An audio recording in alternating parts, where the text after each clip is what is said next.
Hello नमस्कार दोस्तों। इस वीडियो में हम डिस्कशन करेंगे कि 19वीं 20वीं सदी में आधुनिक उद्योगों का विकास कैसे-कैसे हुआ था। लेकिन उसके पहले पिछले वीडियो का थोड़ा-सा हम रिकैप ले लें, जिसमें हमने देखा कि ब्रिटिशों का भारत में जो आर्थिक नीति था उसका क्या-क्या प्रभाव पड़ा। तो पहला प्रभाव हम उसमें कर सकते हैं कि परंपरागत अर्थव्यवस्था का विघटन हो गया था। यानी जो ग्रामीण अर्थव्यवस्था थी वो पूरी तरीके से चरमरा गई थी। पहले जो भी लोग कब्ज़ा किया करते थे भारत के किसी हिस्से पर, तो वो पॉलिटिकली चेंज होता था, लेकिन जो इकोनॉमिक ढाँचा होता था वो यथावत बना रहता था। लेकिन अंग्रेज़ों ने जब आक्रमण किया तो उन्होंने धीरे-धीरे जो ग्रामीण अर्थव्यवस्था का ढाँचा है उसको चेंज करना शुरू कर दिया। इसके अलावा जो पारंपरिक दस्तकार और शिल्पकार का जो काम था वो भी सारा बर्बाद हो गया था। जितने भी लोहा, मिट्टी के बर्तन, शीशा, कागज़ उद्योग, धातु, बंदूकें, जहाज़रानी, तेलघानी, चमड़ा शोधन, रंगाई उद्योग, ये सारे थे, वो सारे के सारे नष्ट होते चले गए। और नष्ट होने का कारण क्या था? 2-3 कारण मुख्य थे। पहला तो ये कि इंग्लैंड से आयात की जाने वाली जो मशीनों द्वारा बनाई गई सस्ती वस्तु थी, उनके साथ में भारतीय कारीगर के जो सामान थे वो प्रतिद्वंदिता में ठहर नहीं पाए थे। क्योंकि वहाँ इंग्लैंड में जो सामान बनते थे मशीनों के द्वारा, उनकी मात्रा बहुत ज़्यादा होती थी। इसके कारण से उसका मूल्य यानी कॉस्ट कम आता था। तो उनके माल भारतीय बाज़ार में बहुत ज़्यादा मात्रा में आ जाते थे, और जो भारत के पारंपरिक शिल्पकार, दस्तकार थे, उनका उत्पादन की मात्रा कम होता था। अब अगर उनके उत्पादन की मात्रा कम होगा तो ज़ाहिर-सी बात है कि उनके सामान भारत के बाज़ारों में कम रहेंगे, जिससे कि उनके सामान बिकेंगे नहीं, तो उनको लाभ होगा नहीं। तो पहला तो पारंपरिक जो दस्तकार और शिल्पकार थे भारत में, उनकी बर्बादी का मेन कारण ये था कि इंग्लैंड से आने वाली सस्ती दर पर जो चीज़ें हैं वो। और दूसरा ये कि भारत में रेलवे का निर्माण हो गया था, जिसके थ्रू इंग्लैंड से बना माल जो है वो सुदूर गाँवों तक पहुँचाया जाने लगा था।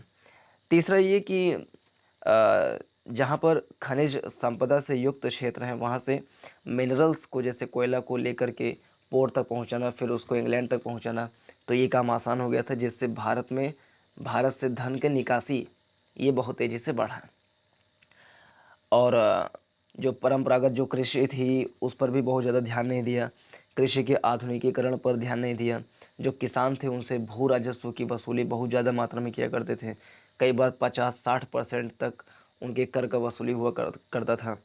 फिर 1793 में लॉर्ड कॉर्नवालिस ने स्थायी बंदोबस्त लाया, जिसके तहत जो अ, ज़मींदार होता था वो जितना टैक्स वसूल करता था किसानों से, उसका 10/11 हिस्सा अकेले सरकार ही ले लिया करती थी। तो इससे किसानों के ऊपर बोझ बहुत ज़्यादा बढ़ा। वो अपनी खेती करने के लिए कर्ज़ लेने के लिए महाजन के ऊपर डिपेंडेंट हो गए। फिर महाजन बहुत ज़्यादा टैक्स, मतलब बहुत ज़्यादा ब्याज के ऊपर उनको पैसे उधार दिया करता था। तो धीरे-धीरे कर्ज़ के जाल में फँसते चले गए किसान। तो किसानों की दरिद्रता, अकाली, ये सारा कुछ पड़ा, जिससे किसान की हालत बहुत ज़्यादा ख़राब हो गई। और परंपरागत उद्योग पहले ख़राब हुए थे तो वो सारे लोग शिफ्ट हो गए थे किसानी करने में, यानी छोटे काश्तकार बन गए, किसान बन गए। लेकिन जब किसानों की भी हालत बुरी हो गई तो पूरी तरीके से जो अर्थव्यवस्था का ढांचा था वो बिगड़ गया, और पुराने जो ज़मींदार थे वो भी सारे उसमें नष्ट हो गए, और कृषि में पूरी तरीके से ठहराव हो गया था। आधुनिकीकरण ये सारा काम नहीं हुआ था। सिंचाई पर ध्यान दिया जाना चाहिए था तो उस पर ध्यान ना दे करके रेलवे पर ध्यान दिया गया। तो ये सारी चीज़ें थी। इसी की पृष्ठभूमि में अगर देखा जाए तो आधुनिक उद्योगों का विकास कैसे हुआ, तो उसको हम देखते हैं।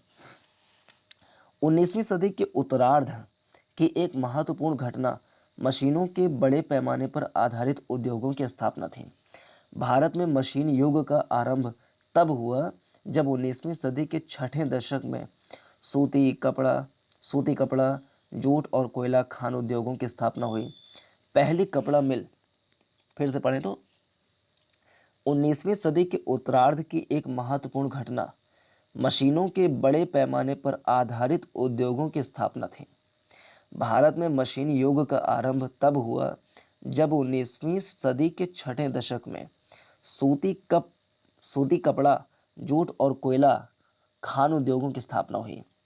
पहला पहली कपड़ा मिल 1853 में कावसजी नाना भाई ने बम्बई में शुरू की और पहली जूट मिल 1855 में रिसरा बंगाल में स्थापित की गई। तो पहली कपड़ा मिल जो है वो 1853 में कावसजी नाना भाई ने बम्बई में शुरू की और पहली जूट मिल 1855 में 2 साल के बाद रिसरा बंगाल में स्थापित की गई। इन उद्योगों का विस्तार धीरे धीरे मगर सतत रूप से हुआ। 1879 में भारत में 56 सूती कपड़ा मिले थी जिनमें लगभग 43,000 लोग काम करते थे। 1882 में 20 जूट मिलें थीं जो अधिकतर बंगाल में थीं और उनमें लगभग 20,000 लोग काम करते थे। 1905 तक भारत में 206 सूती मिलें हो गई जिनमें करीब 1,96,000 लोग काम करते थे। 1901 में 36 से भी अधिक जूट मिलें थीं जिनमें करीब 1,15,000 लोग काम पर लगे थे। कोयला खान उद्योगों में 1906 में करीब 1 लाख लोगों को रोजगार मिला हुआ था। अन्य यांत्रिक उद्योग जो 19वीं सदी के उत्तरार्ध तथा 20वीं सदी के शुरू में विकसित हुए उनमें कपास की उटाई तथा दबाने, चावल, आटे तथा इमारती लकड़ी की मिलें, चर्म शोधनालय, ऊनी कपड़े के कारखाने, कागज और चीनी की मिलें, लोहा और इस्पात के कारखाने, नमक, अभ्रक और शोरे जैसे खनिज उद्योग थे। 20वीं सदी के चौथे दशक में 20वीं सदी के चौथे दशक में सीमेंट यानी कि 1930-40 में, तो 20वीं सदी के चौथे दशक में सीमेंट, कागज, दिया सलाई, चीनी और शीशा उद्योग विकसित हुए मगर इन सब उद्योगों का अवरुद्ध विकास हुआ। अधिकतर आधुनिक भारतीय उद्योगों पर ब्रिटिश पूंजी का स्वामित्व या नियंत्रण था। विदेशी पूंजीपति भारतीय उद्योग में ऊंचे मुनाफों की संभावनाओं के कारण उसकी ओर आकर्षित हुए। श्रम अत्यंत सस्ता था, कच्चे माल तुरंत और सस्ती दरों पर उपलब्ध थे और अनेक वस्तुओं के लिए भारत और उसके पड़ोसियों ने तैयार बाजार उपलब्ध कराया। चाय, जूट और मैग्नीज जैसे अनेक भारतीय उत्पादनों के लिए सारे संसार में बना बनाया बाजार था। दूसरी ओर अपने देश में विदेशी पूंजीपतियों को लाभप्रद निवेश के अवसर कम मिल रहे थे। उस समय औपनिवेशिक सरकार और उसके अधिकारी सभी प्रकार की सहायता तथा रियायतें देने को तैयार थे। विदेशी पूंजी ने अपने उद्योगों में भारतीय पूंजी को दबा दिया। केवल सूती कपड़ा उद्योग में आरंभ में भारतीयों का बड़ा हिस्सा था और 20वीं सदी के चौथे दशक में विदेशी पूंजी ने अपने उद्योगों में भारतीय पूंजी को दबा दिया। केवल सूती कपड़ा उद्योग में आरंभ में भारतीयों का बहुत बड़ा हिस्सा था और 20वीं सदी के चौथे दशक में चीनी उद्योग का विकास भारतीयों ने किया। भारतीय पूंजीपतियों को आरंभ से ही ब्रिटिश मैनेजिंग एजेंसियों और ब्रिटिश बैंकों की ताकत के खिलाफ संघर्ष करना पड़ा। किसी भी उद्यम के क्षेत्र में प्रवेश करने के लिए भारतीय व्यवसायियों को उस क्षेत्र में प्रबल ब्रिटिश मैनेजिंग एजेंसियों के सामने झुकना पड़ता था। अनेक स्थितियों में भारतीयों की कंपनियों पर भी विदेशी स्वामित्व और नियंत्रण वाली मैनेजिंग एजेंसियों का दबदबा होता था। भारतीयों को बैंकों से ऋण मिलने में भी कठिनाई होती थी। अधिकतर बैंकों पर ब्रिटिश अर्थपतियों का प्रभाव था। अगर उनको कर्ज मिलते भी थे तो उन्हें ऊंची दरों पर ब्याज देने पड़ते थे, जबकि विदेशी काफ़ी आसान शर्तों पर कर्ज ले सकते थे।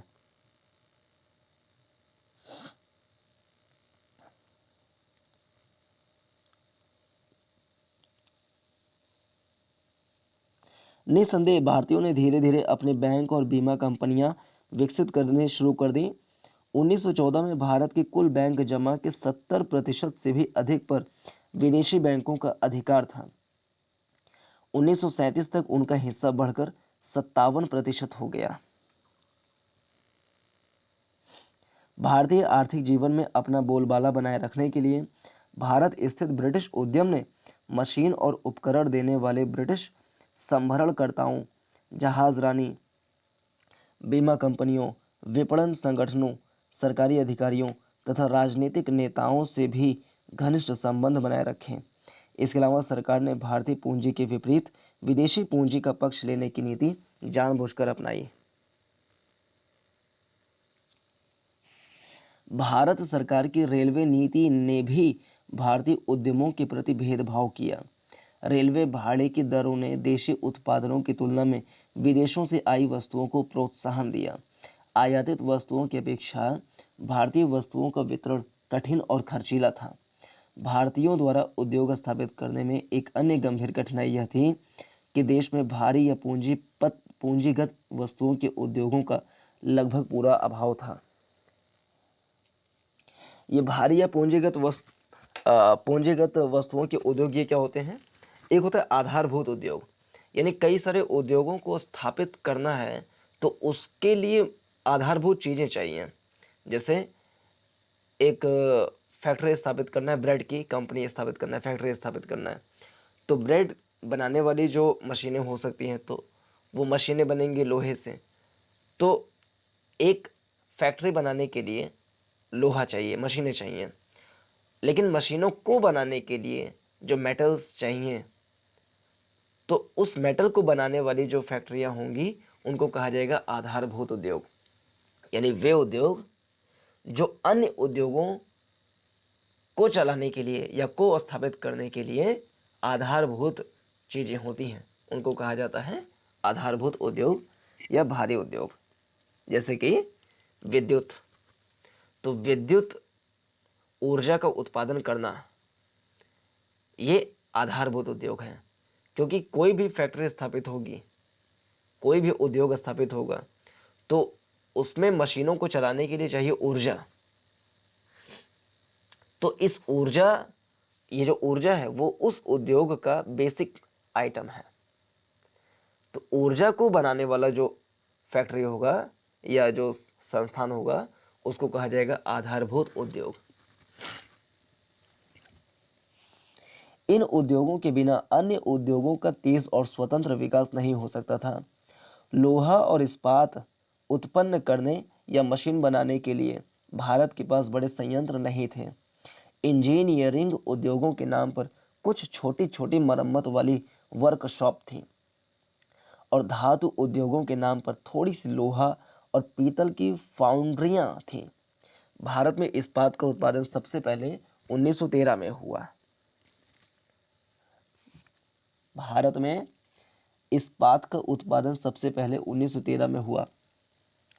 इस प्रकार भारत में इस्पात, धातुकर्म, मशीन, रसायन और तेल जैसे बुनियादी उद्योगों का अभाव था। विद्युत शक्ति के विकास में भी भारत पिछड़ा हुआ था। मशीनों पर आधारित उद्योगों के अलावा 19वीं सदी में नील, चाय और कॉफ़ी जैसे बागान उद्योगों का भी विकास हुआ। उन पर पूरी तरह से यूरोपीय स्वामित्व था। नील का इस्तेमाल सूती कपड़ा उद्योग में रंगाई के लिए होता था। नील का इस्तेमाल सूती कपड़ा उद्योग में रंगाई के लिए होता था। नील से रंग बनाने का उद्योग भारत में 18वीं सदी के अंत में शुरू किया गया। वह बंगाल और बिहार में फला फूला। किसानों पर अत्याचार करने के कारण नीलहे यानी इंडिगो प्लांटर्स बदनाम हो गए। उन्होंने नील की खेती करने के लिए किसानों को मजबूर किया। इस उत्पीड़न का सजीव चित्रण प्रसिद्ध बांग्ला लेखक दीनबंधु मित्र ने अपने नाटक नील दर्पण में 1860 में किया। तो बांग्ला लेखक नाम है दीनबंधु मित्र, उनका एक नाटक है नील दर्पण जो कि 1860 में लिखा गया था। एक संश्लिष्ट रंग के आविष्कार से नील उद्योग को बड़ा धक्का लगा और धीरे धीरे ह्रास हो गया। चाय उद्योग का विकास 1850 के बाद असम, बंगाल, दक्षिण भारत तथा हिमाचल प्रदेश की पहाड़ियों में हुआ। चाय उद्योग पर विदेशी स्वामित्व होने के कारण सरकार ने लगान मुक्त जमीन तथा अन्य सुविधाएं देकर उनकी सहायता की। कालक्रम से चाय का उपयोग सारे भारत में होने लगा। चाय निर्यात की एक महत्वपूर्ण वस्तु बन गई। इस दौरान कॉफ़ी बागानों का विकास दक्षिण भारत में हुआ। बागान तथा विदेशी स्वामित्व वाले अन्य उद्योगों से भारतीय जनता को कोई खास फायदा नहीं हुआ। उनके वेतन और मुनाफे देश से बाहर जाते थे। उन्हें अपने वेतन का एक बड़ा भाग उच्च वेतनभोगी विदेशियों पर लगाया। उन्होंने अपने अधिकांश उपकरण विदेशों में खरीदे। उनके आविष्कार, तकनीकी कर्मचारी विदेशी थे।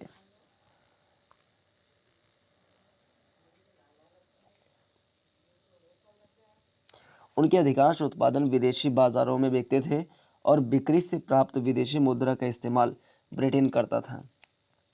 इन उद्योगों से भारतीयों को एक ही फायदा हुआ कि अकुशल लोगों के लिए रोजगार के अवसर पैदा हुए। मगर इन उद्योगों में अधिकांश मजदूरों को बहुत कम मजदूरी मिलती थी तथा उन्हें अत्यंत कठिन स्थितियों में लंबे समय तक काम करना पड़ता था। इसके अलावा बागानों में भी लगभग गुलामी की स्थिति थी। कुल मिलाकर भारत में औद्योगिक प्रगति बड़ी धीमी और दुखदायी रही। औद्योगिक प्रगति 19वीं सदी में सूती कपड़ा और जूट उद्योगों तथा चाय बागानों तथा 20वीं सदी के चौथे दशक में चीनी और सीमेंट तक ही सीमित रही। 1946 में भी कारखानों में काम करने वाले 40% मजदूर सूती कपड़ा और जूट उद्योगों में लगे हुए थे। 1946 में भी कारखानों में काम करने वाले 40% मजदूर सूती कपड़ा और जूट उद्योगों में लगे हुए थे।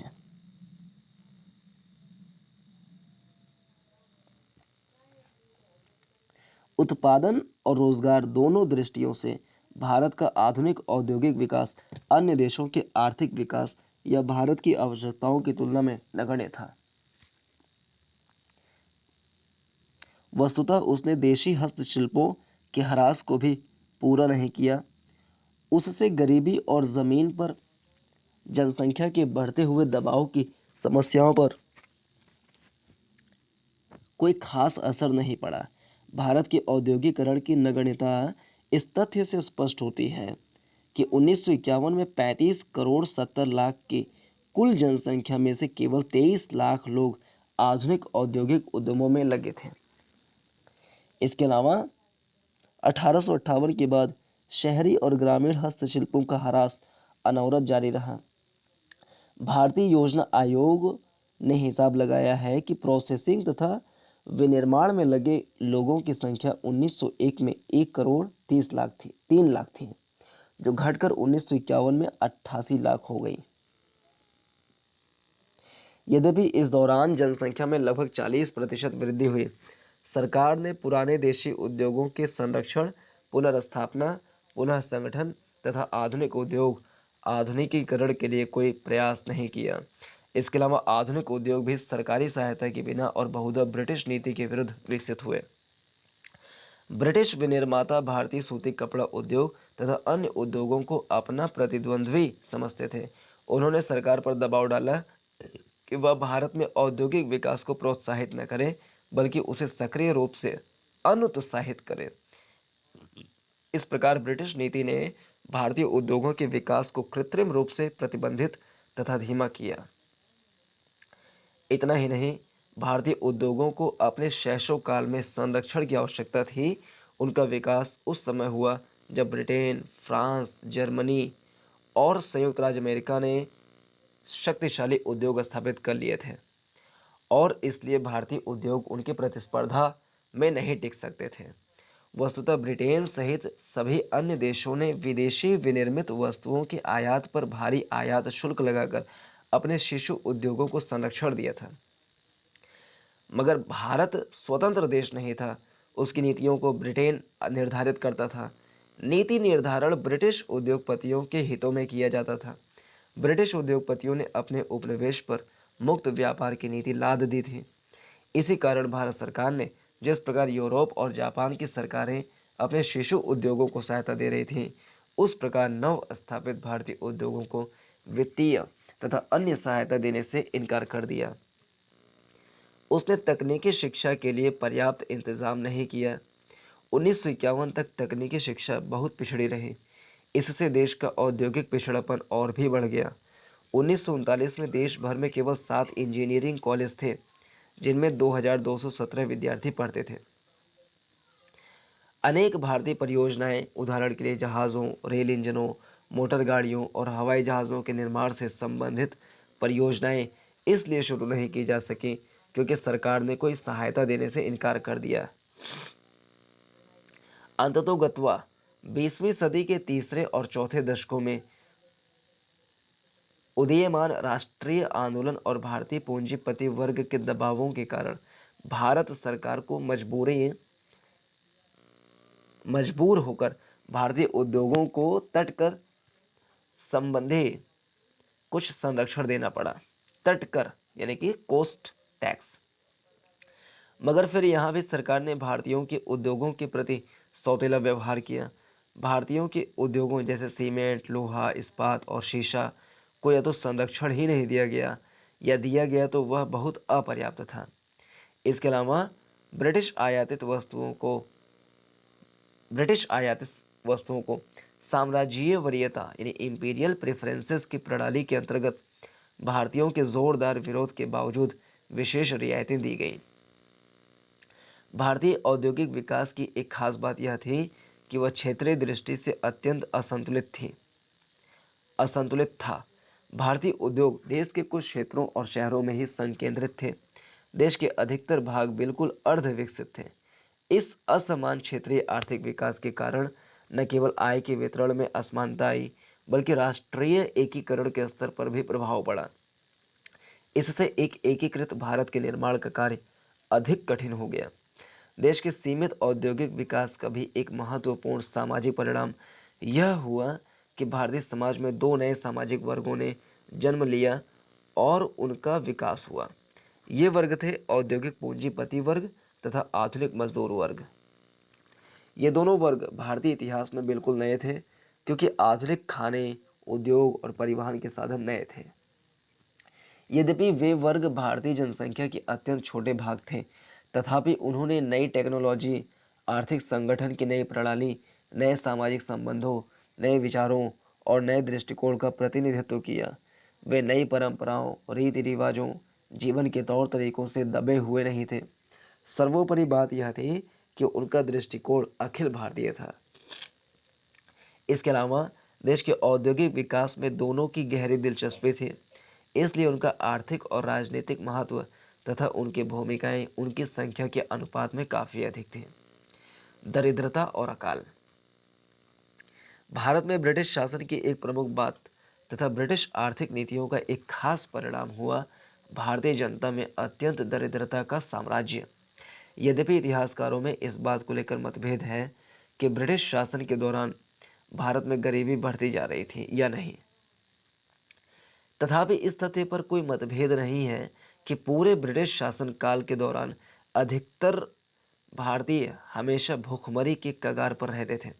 समय बीतने के साथ साथ भारतीयों के लिए रोजगार या जीविका प्राप्त करना कठिन होता गया। ब्रिटिश आर्थिक शोषण, देशी उद्योगों का ह्रास, उनकी जगह लेने में आधुनिक उद्योगों की विफलता, करों की ऊंची दरें, भारत से धन ढोकर ब्रिटेन ले जाना और कृषि का एक पिछड़ा हुआ ढांचा तथा गरीब किसानों का जमींदारों, भूस्वामियों, राजाओं, महाजनों, व्यापारियों और राज्य द्वारा शोषण, इन सब ने भारतीय जनता को अत्यंत दरिद्र बना दिया तथा उसे प्रगति करने नहीं दी। भारत की औपनिवेशिक अर्थव्यवस्था एक निम्न आर्थिक स्तर पर ठहरी रही। जनता की दरिद्रता की पराकाष्ठा अकालों की एक श्रृंखला में हुई, जिन्होंने 19वीं सदी के उत्तरार्ध में भारत के सभी हिस्सों में अपनी विनाशकारी लीला दिखाई। इनमें से पहला अकाल पश्चिमी उत्तर प्रदेश में 1860-61 में पड़ा, जिसमें 2 लाख जाने गई। 1865-66 में अकाल ने उड़ीसा, बंगाल, बिहार और मद्रास को धड़ दबोचा और 20 लाख जाने ले लिए। केवल उड़ीसा में 10 लाख लोग मारे गए। 1868-70 के अकाल में 14 लाख से अधिक लोग पश्चिमी उत्तर प्रदेश, बंबई और पंजाब में मर गए। राजपूताना भी अकाल से प्रभावित था। वहां के अनेक राज्यों को अपनी एक चौथाई से एक तिहाई जनसंख्या तक से हाथ धोना पड़ा था। उस समय तक का शायद सबसे भयंकर अकाल 1876-78 में मद्रास, मैसूर, हैदराबाद, महाराष्ट्र, पश्चिमी उत्तर प्रदेश और पंजाब में पड़ा। महाराष्ट्र में 8 लाख लोग मारे गए। मद्रास में लगभग 35 लाख लोगों की जाने गई। मैसूर को अपनी करीब 20% जनसंख्या से हाथ धोना पड़ा तथा उत्तर प्रदेश में 12 लाख से अधिक लोग मारे गए। सूखे के कारण 1896, 97 और फिर 1899, 1900 में देशव्यापी अकाल पड़ा। 1896-97 के अकाल से 9.5 करोड़ से अधिक लोग प्रभावित हुए, जिनमें से करीब 45 लाख मर गए। 1899-1900 का अकाल उसके तुरंत ही बाद आया और उससे व्यापक तबाही हुई। राहत कार्यों द्वारा लोगों की जानें बचाने में सरकारी प्रयत्नों के बावजूद 25 लाख से अधिक व्यक्ति मर गए। इन बड़े अकालों के अलावा अनेक स्थानीय अकाल पड़े तथा अभाव की स्थितियां आई। एक ब्रिटिश लेखक विलियम डिग्बी ने हिसाब लगाया है कि 1854 से 1901 एक ब्रिटिश लेखक विलियम डिग्बी ने हिसाब लगाया है कि 1854 से 1901 तक कुल मिलाकर 2,88,25,000 से अधिक लोग अकाल से मरे।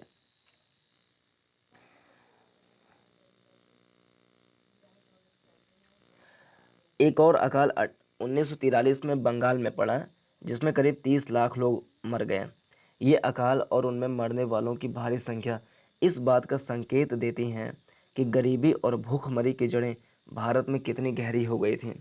भारत स्थित अनेक अंग्रेज अधिकारियों ने 19वीं सदी के दौरान भारत की दरिद्रता की भयंकर वास्तविकता को स्वीकार किया। उदाहरण के लिए गवर्नर जनरल की काउंसिल के एक सदस्य चार्ल्स एलियट ने टिप्पणी की, मुझे यह कहने में कोई हिचकिचाहट नहीं है कि आधी कृषि जनसंख्या को एक साल के अंत में से दूसरे साल के अंत तक यह पता नहीं होता कि पेट भर खाना कैसा होता है। इम्पीरियल गजेटियर के संकलनकर्ता विलियम हंटर ने स्वीकार किया कि भारत के 4 करोड़ लोगों को अपर्याप्त भोजन पर जीवन बिताने की आदत हो गई है। 20वीं सदी में स्थिति और भी खराब हो गई। एक भारतीय को उपलब्ध भोजन की मात्रा में 1911 और 1941 के बीच 30 वर्षों के दौरान 29% तक की कमी हुई। भारत के आर्थिक पिछड़ेपन और गरीबी के अनेक अन्य संकेत हैं। राष्ट्रीय आय संबंधी प्रसिद्ध विशेषज्ञ कोलिन क्लर्क ने हिसाब लगाया है कि 1925 से 34 के दौरान संसार में सबसे कम प्रति व्यक्ति आय भारत और चीन की थी। एक अंग्रेज की आय एक भारतीय की आय से 5 गुना थी। इसी प्रकार 20वीं सदी के चौथे दशक के दौरान आधुनिक चिकित्सा विज्ञानों तथा सफाई के कारण हुई प्रगति के बावजूद एक भारतीय की औसत जीवन प्रत्याशा केवल 32 वर्ष थी। अधिकतर पश्चिम यूरोपीय और उत्तर अमेरिकी देशों में औसत आयु 60 वर्ष से ऊपर थी। भारत का आर्थिक पिछड़ापन और उसकी निर्धनता प्राकृतिक संसाधनों की कमी के कारण नहीं थी, वह मनुष्य निर्मित थे। भारत के प्राकृतिक संसाधन भरपूर मात्रा में थे। यदि उनका ठीक प्रकार से प्रयोग किया जाता तो वे जनता में पर्याप्त समृद्धि ला सकते थे। भारत एक विरोधाभासी चित्र प्रकट करता था, एक समृद्ध देश जिसमें निर्धन लोग रहते थे। इस स्थिति के कारण थे विदेशी शासन और शोषण और एक पिछड़ी हुई कृषि और औद्योगिक आर्थिक व्यवस्था, जो वस्तुतः उसके पूरे ऐतिहासिक और सामाजिक विकास का परिणाम थे। भारत की भौगोलिक स्थिति या प्राकृतिक संसाधनों की कमी या यहाँ के लोगों में अंतर्निहित कोई चारित्रिक कमी अथवा क्षमता का अभाव भारत की गरीबी का कारण नहीं था। यह मुगल काल का अवशेष भी नहीं था और न ही यहाँ की गरीबी ब्रिटिश पूर्व अतीत का नतीजा था। मुख्य रूप से यह पिछली 2 सदियों के इतिहास का नतीजा था। भारत इसके पहले किसी भी रूप में पश्चिमी देशों की तुलना में पिछड़ा हुआ देश नहीं था। उस समय दुनिया के देशों के बीच रहन सहन के स्तर में बहुत ज़्यादा फर्क नहीं था। संक्षेप में, इस दौरान पश्चिमी देशों का विकास हुआ, उनमें संपन्नता आई और भारत को आधुनिक उपनिवेशवाद के अधीन होना पड़ा तथा इसका विकास अवरुद्ध कर दिया गया। जिन दिनों भारत ब्रिटिश शासन के अधीन था, आज के सभी विकसित देशों ने लगभग उसी दौरान अपना विकास किया था। अधिकांश विकसित देशों का विकास 1850 के बाद हुआ। इस संबंध में ध्यान देने की दिलचस्प बात यह है कि ब्रिटेन में औद्योगिक क्रांति के शुरू होने की तिथियां और बंगाल पर ब्रिटेन की विजय की तिथि बहुत पास पास है। एक आधारभूत तथ्य यह है कि जिस सामाजिक, राजनीतिक और आर्थिक प्रक्रिया ने ब्रिटेन में औद्योगिक विकास और सामाजिक तथा सांस्कृतिक प्रगति को जन्म दिया, उसी ने भारत में आर्थिक अल्प विकास और सामाजिक तथा सांस्कृतिक पिछड़ेपन को जन्म देकर उसको कायम रखा। इसकी वजह साफ है। ब्रिटेन ने भारतीय अर्थव्यवस्था को अपनी अर्थव्यवस्था के अधीन रखा तथा अपनी ज़रूरतों के मुताबिक और उनके हिसाब से भारत की आधारभूत सामाजिक प्रवृत्तियों को उसने निर्धारित किया। इसका नतीजा यह हुआ कि भारतीय कृषि और उद्योग में ठहराव आया। जमींदार, भूस्वामियों, राजे रजवाड़ों, सूदखोरों, सौदागरों, पूंजीपतियों और विदेशी शासकों तथा उनके अधिकारियों ने किसानों और मजदूरों का जमकर शोषण किया। देश में गरीबी और बीमारी फैली और लोग अर्ध भूखमरी की कगार पर पहुंच गए।